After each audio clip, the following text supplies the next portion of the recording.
Daniel, and today I've come to make a public statement that the 36 trees or the 32 trees which are slated for cutting or felling is not required. I have appealed to the authorities, those 36 trees to be handed over to me.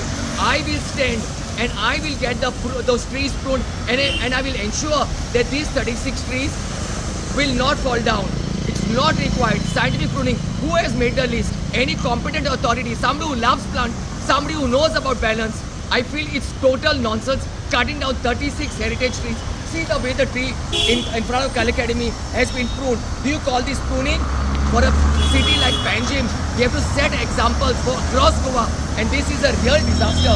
People passionate, people who know the subject should get involved, not any random person coming and just cutting the trees. So please ensure, if this is your pulse rate, make sure that you pass this message to everybody that the 36 trees should not be handled, and I will take responsibility and I will put it under my banner. Thank you.